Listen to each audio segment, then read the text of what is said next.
Mike, thank you so much for being here Thanks for asking. today. It means a lot that you could come.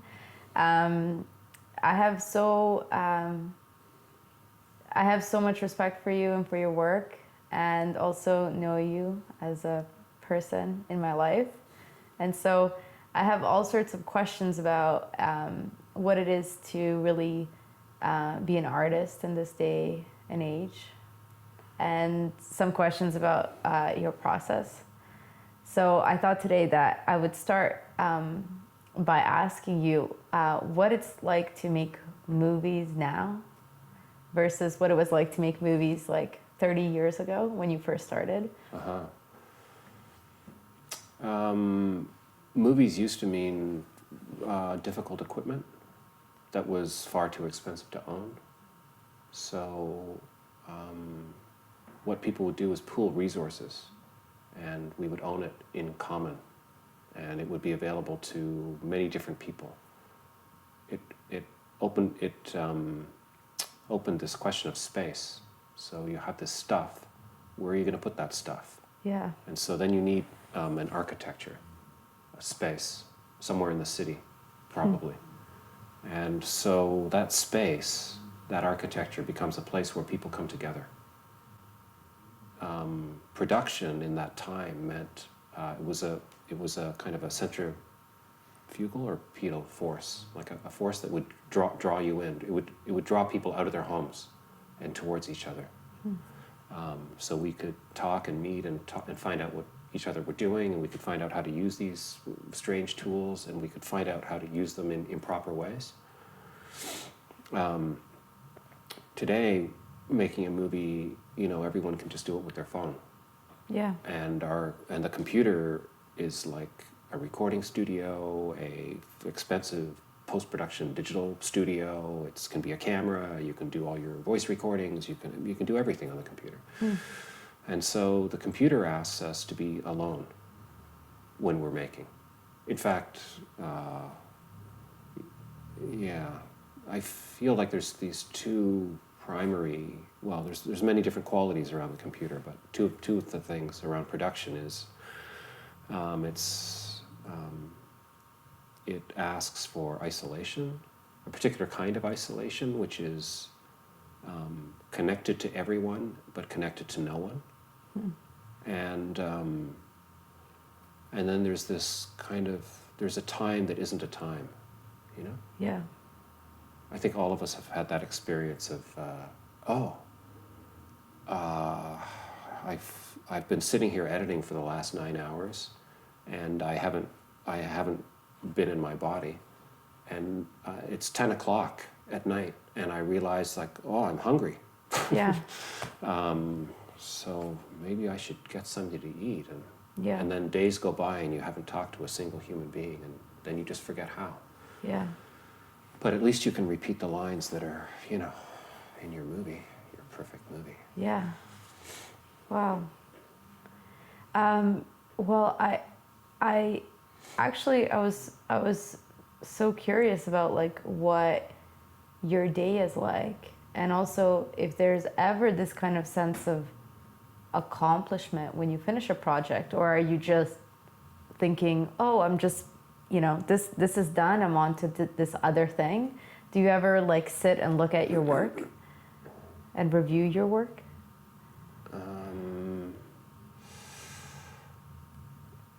Well, the reviewing happens when it's nearly done. I often think that my work is done when it isn't. I think the hope is to finish, or to be finished, or to be at the end. It's a particular, I don't know. I think it's just part of my neurotic structure, wanting to have things be over. Yeah. So then I call in friends, and they look at what I'm imagining as something that's, I've labored over it for days or weeks or years, and I think it's finished. And then they often arrive with pens and papers, and they note down scene by scene, shot by shot, sound by sound, all the things that are wrong with the movie. Wow. And it often concludes with them saying, yeah, well, don't really understand what you're doing here at all, or none of this is coherent, or yeah, it feels like the beginning of something, but I don't really know what it is, or, you know, and then I have to start again, in a sense. How does it feel? Like, does that muscle, so you've been making movies for like 30 years, over 30 years. Does that muscle of standing behind your work strengthen? Like when you know, praise comes and criticism comes or feedback comes, like, does that ever get easier? I think, like, I spent, like, virtually everybody, you know, we've all gone to school for a long time. Like, even to imagine that you've gone through 12 years, like, you know, high school, and then there's college or whatever, you know, whatever it is. But I never remember taking a class in how to receive praise, you know? Like, I never learned how to do that. And most of the people I know actually don't know how to accept if a compliment, or if you would tell someone, hey, you're such an excellent person, or that was an amazing thing you just did. Thank you so much for doing that. I can feel it just slide off them, like, that's not really real. But as soon as someone says, that was, you know, that movie was awful. Oh yeah. And then you look at them like, at last, someone is telling me the truth. Yeah. I knew this, Yeah. and now you're confirming it for me, you know? Totally. So when my friends, like, we do this for each other, so I'm also, like, their turn is coming, you know? So I also get to sit in the chair with my paper and pen, and I write it all down, and not in any malicious way, but we really try to be as completely honest as possible, you know? So yeah, it feels like, I feel like I have the strength to be able to do that now, but it does feel like dying. And when they leave, like, I'll just go to bed for a day. Wow. Just to try to recover, you know? I've been shaken.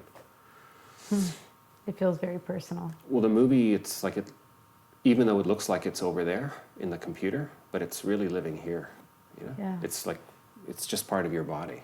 Totally. And then to have someone, you know, point out all the parts of you that are incomplete or unfinished or unresolved or incomprehensible. Yeah. Then you have to go lie down. Yeah. And then, okay. And then you call them in 8 months later. And then it happens again. No. It's nowhere. I can't understand a thing. Oh. Wow. Then you might need a bit longer, a day and a half. And then, okay. Yeah. Like that. And then the end is like, when it's like, oh, we're past the 10 minutes mark, and they've only written 2 things down. This is looking good. Yeah. You know? Like that. You said an interesting thing to me once, which was that, like, you know, if someone gives feedback that's not so great, it's like it weighs this much, but if someone gives a compliment, it's like weighs like this much. You've released this book, and it had an impact on a number of people who were included in the book. Or not included. Or not included in the book. And so I guess, what is that like? What is it like to put something out there, and do you think it's ever really possible to honor the past or bring it to light, bring the past to light?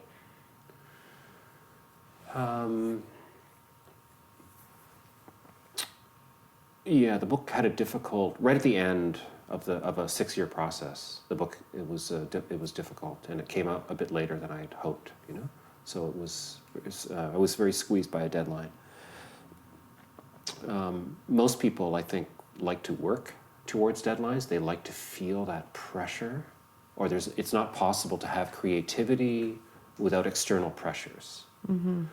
Whereas for me, I think I create a lot of pressure. I create a lot of internal pressure. So to have internal pressure plus external pressure just feels unbearable.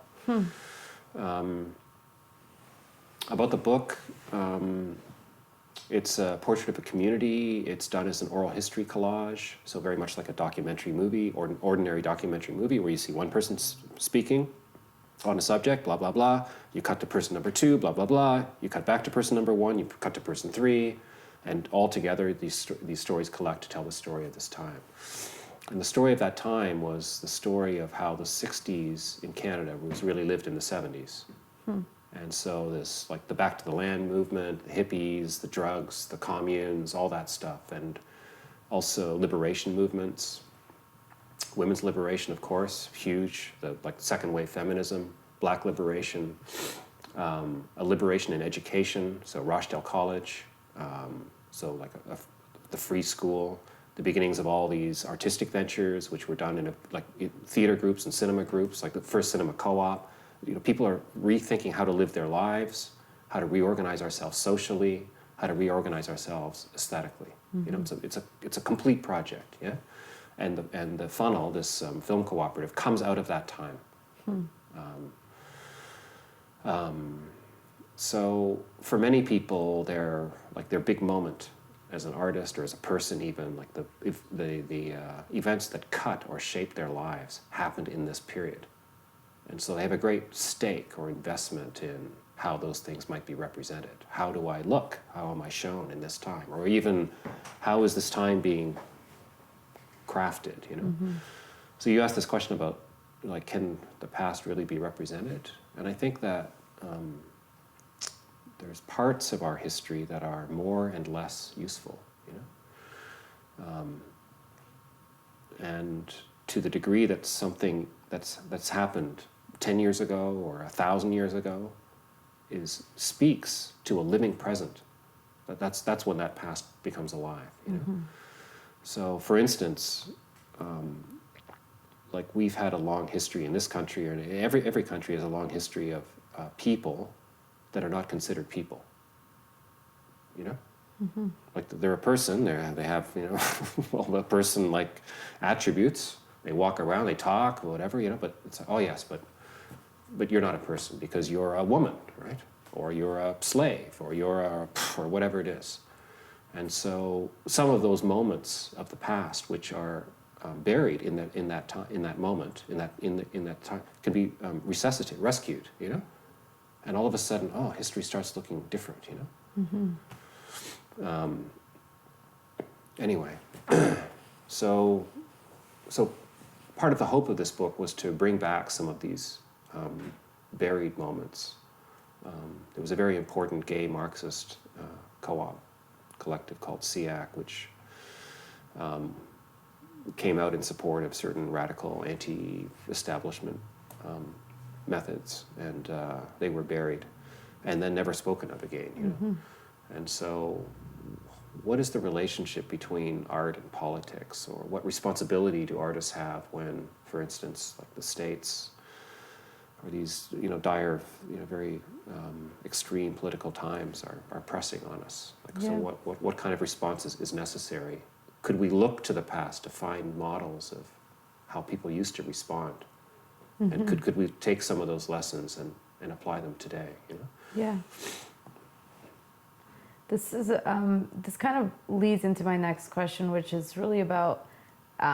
It seems to me that anyone, these days could make a movie or bring a movie to light or bring a story to light. And I was just recently thinking about this, like how the process has changed. Like, you used to have to like rent a theater to show your movie, but now I can make a movie, I can upload it to Vimeo, and I could be like, oh, here's a movie. What do you think about that? What would you like to make, for instance? I would love to make a documentary. About? Just the process of awakening or seeing things more clearly, or the way that we connect to one another or connect to God or to the practice. Yeah. How would you start, do you think? Well, I think that I would start by, how would I start? I think I would start by just getting comfortable with the idea of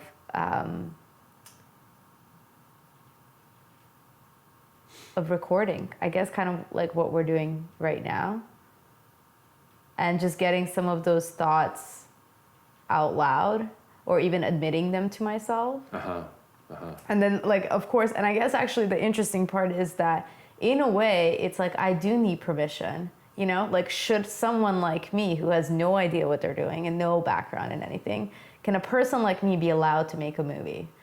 Or like, how much education do I need, you know? Like, guidance, money, like all these sorts of things. Yeah, what do you think? I actually don't know. Well, I mean, you don't need so much money now. Yes. The money part, I guess, is... You have a phone, so you can shoot things. Yeah. And you have some kind of a laptop, which you could download a program on, and so you could cut it. Yeah. But I guess... And then YouTube exists to show you whatever it is that you don't know. Yeah. And then you have some relationships. Yeah. And maybe, I mean, part of what I hear you saying is that you're going to make a movie out of these relationships or have conversations or something. Yeah, I mean, I just wonder, I guess I just wonder what that is like, you know, what that's like for you. Does that impact you that anyone can make a movie, or do you think like the more the merrier?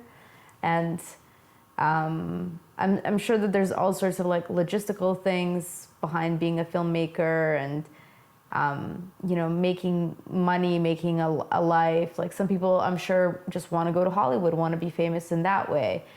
Some people might not care about that. Like it doesn't sound to me like that's something that you feel like you need to do.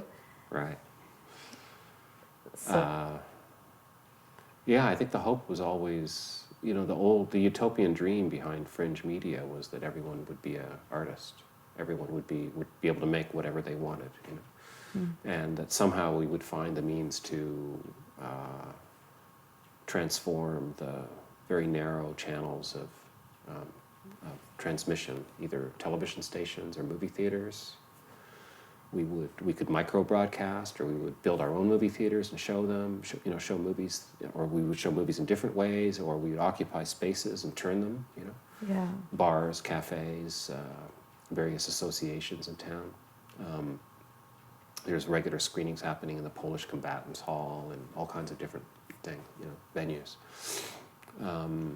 So the fact that more people are making it can only be a good thing, you know. Yeah. But then there's a second question, which is like the frame of that making. Yeah. So the frame of these alternative makings, like in the 70s and 80s, was very linked to the question of counterculture, a counter cinema, a kind of an anti-capitalism, and linked to these sort of liberationist projects, you know? And it's different now that we're sort of living in this showcase of neoliberalism. You know, Toronto has an endless parade of, well, it's just so expensive to be here now. And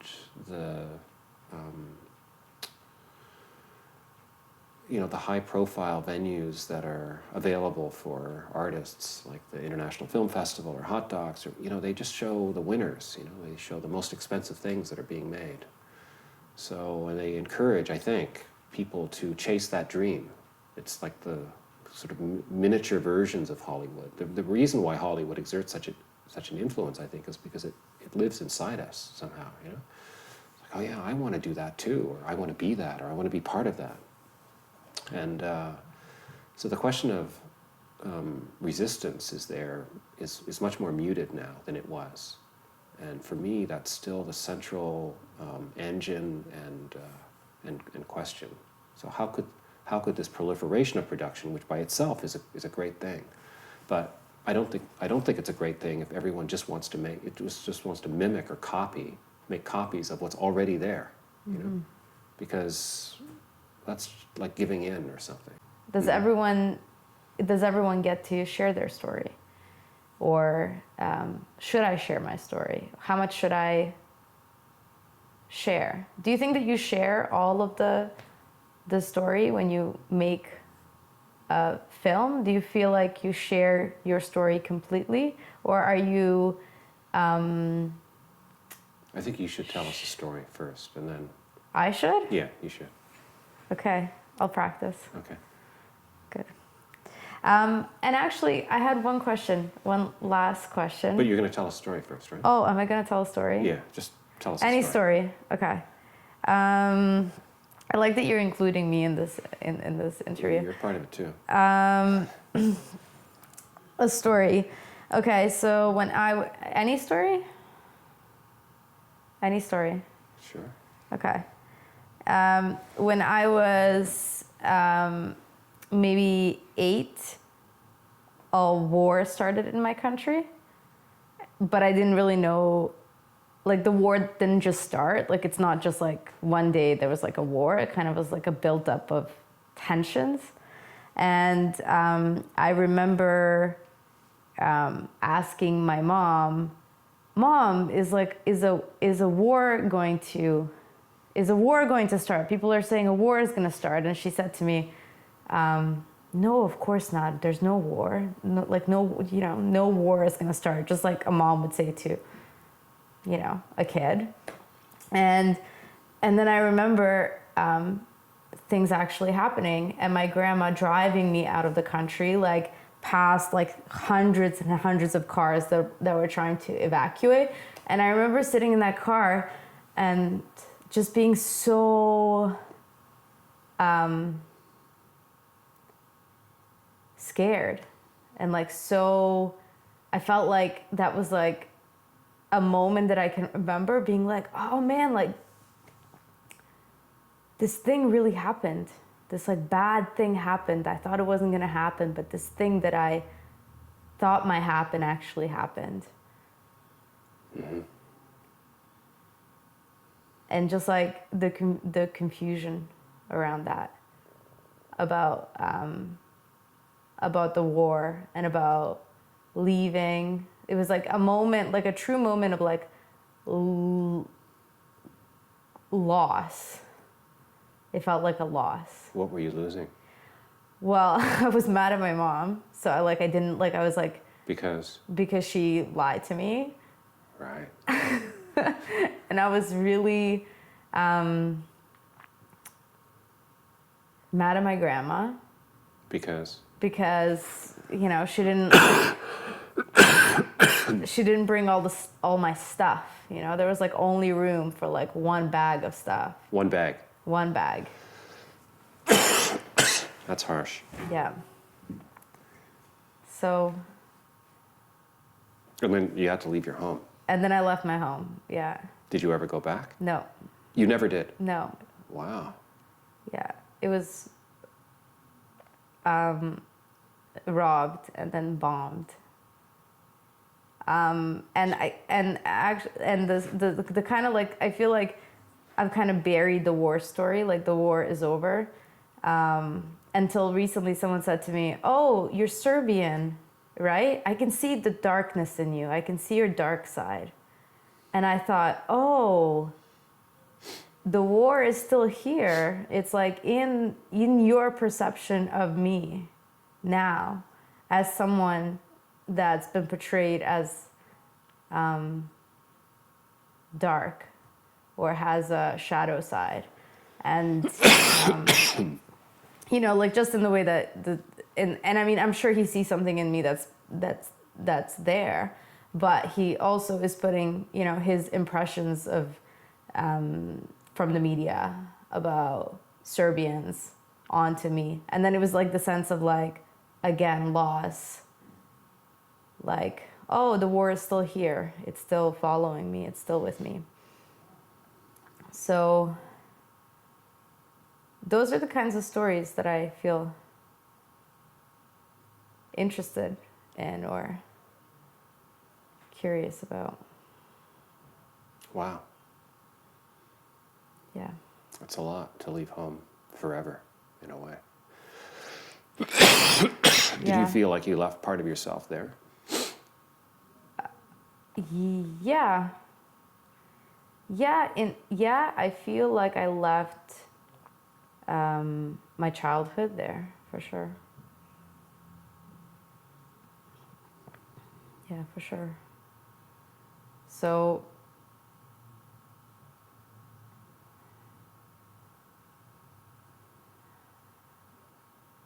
yeah, it's kind of like things got very much more like real after that. My life got much. I had to kind of be a lot older than I was. How did that feel? Like a lot of responsibility. Yeah.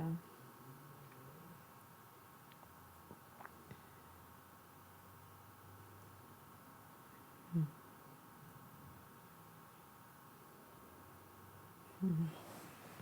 I didn't think I was going to share that story. Right, me neither. I was making you do the talking, but then it came back to me. It happens sometimes. Yeah. And I feel a little bit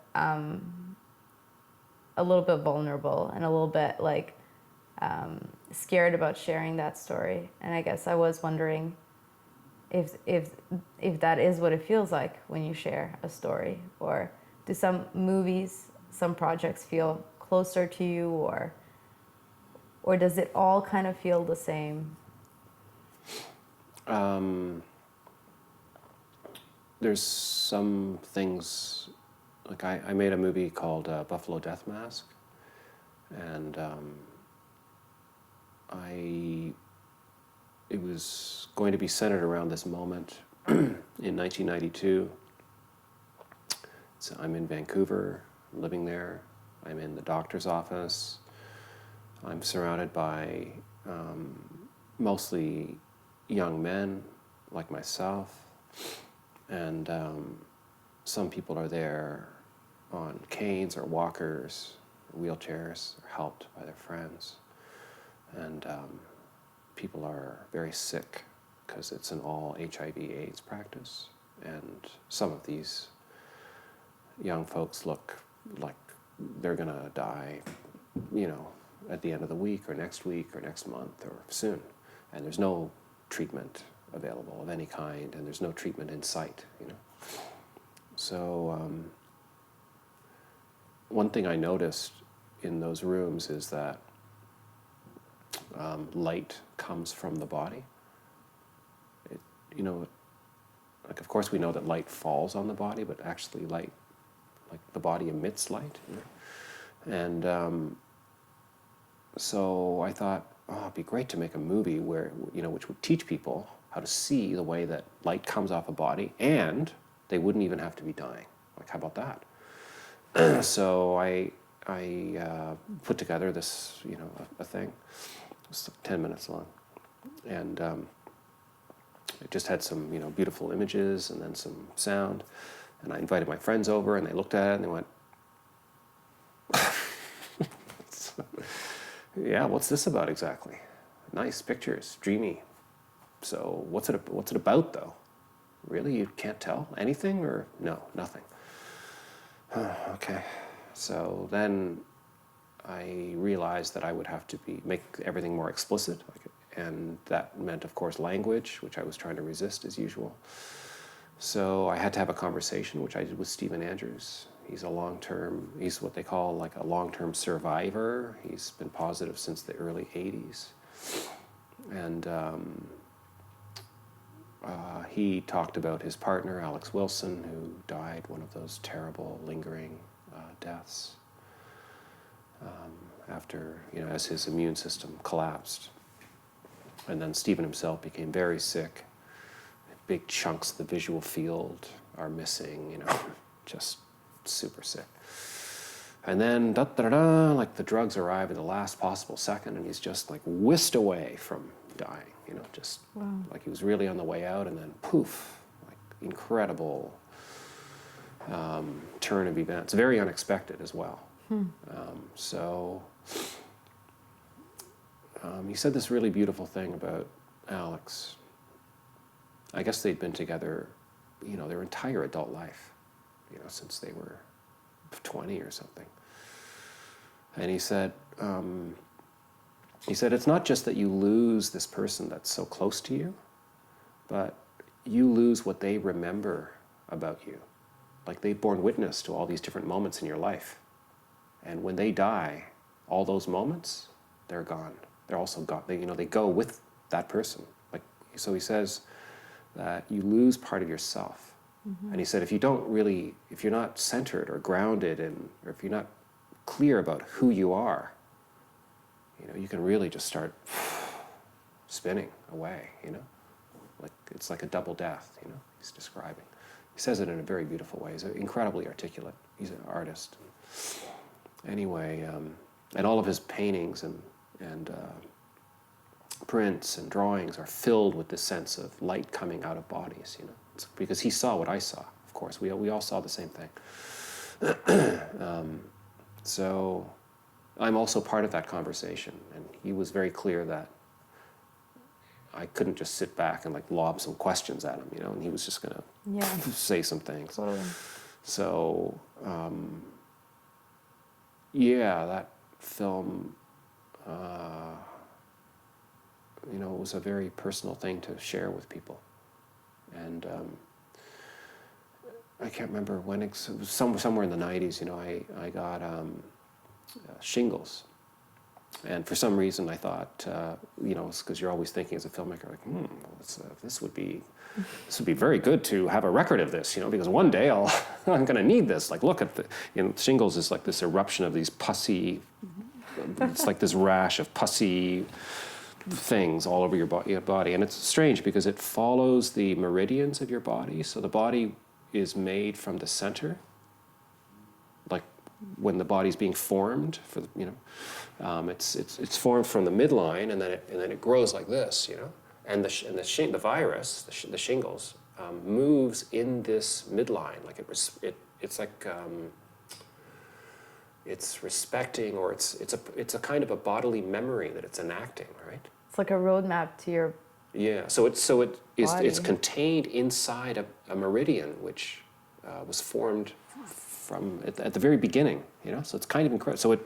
So I had it here. You can get it anywhere, right? So when it just stopped exactly at the midline, and it just wrapped right around, and it stopped in the midline of both my back and chest, So it's kind of incredible, super painful. Wow. Anyway, amazingly, Stephen actually talks about getting shingles, and of course, by this time it's been so long ago I can hardly remember, and I go, oh yeah, something like, oh yeah, I had that too, It's like you just have a million things, and then Stephen goes, no, that was like a big deal. It's like, oh, okay, that was a big deal, right? And so it was perfect. So there he is, he's talking about this thing, and it's like, hey, I've got images for all that. Like I'll just pull them out of the archive there, and there it is, So anyway, that couldn't have been better planned, But it meant there I was, like lifting my shirt to show all these like disgusting things on my body, But it makes it, like, I think what's nice about the conversation is that we're like laughing our heads off the whole time. And Stephen's very funny, and you can't help laughing with him, no matter what he's talking about. And he's also extremely articulate, so it's just so pleasurable to hear him speak. And so there's something very light, even though what we're talking about is heavy. Like, it's just so light, and the laughing, And then there's the body. Whoa. And there's something about the way that cinema invites you to like jump into a body, even when it's disturbing or broken. Yeah. That's really cool. I was just feeling, I was just like, I became aware recently that actually what I tend to respond with is what's happening in my body, or the information that I'm receiving and processing in my body, and that I'm actually not responding to, that I'm less responsive to the mind stuff, the information that's coming from the other person's mouth. Right. That my response is actually a more body response. So if I'm in a triggered place, or if I'm in a place where I'm picking up vibes from other people, then I might actually be responding to very simple things with way more energy than actually is necessary. Yeah. And I also find, I find myself really affected by the visual, by the whole dynamic, the whole story. And I guess I was wondering, I don't know where I was going with that, but my feeling around it was just around awareness, or like practicing with awareness, or making a movie with awareness, and of yourself, of your body, of where you are, where your energy is at, what that's like, and how your meditation practice, because you and I have meditated together many times and practiced together, how your meditation practice supports your life and supports the process. And Mm-hmm.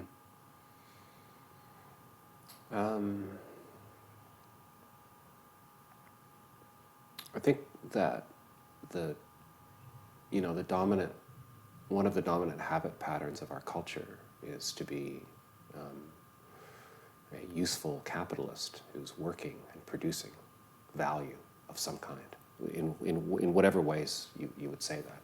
It's like, I teach 100 yoga classes, or I'm making that. And meditation, it seems to me, is a place of resistance.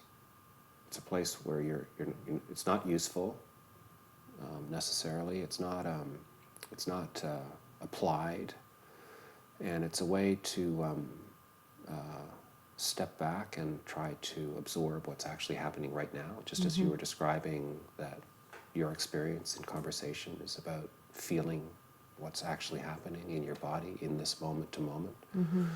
And I think that invitation to listen is the heart of what I'm trying to do as an artist. Try to be part of, to listen as deeply as I can. And then to use these tools not to simply to exert to project my will or power or something, or preferences, but instead to try to receive what's happening, yes. Well, thank you so much for coming and sharing your story with me today. Thanks for sharing your story, Lana.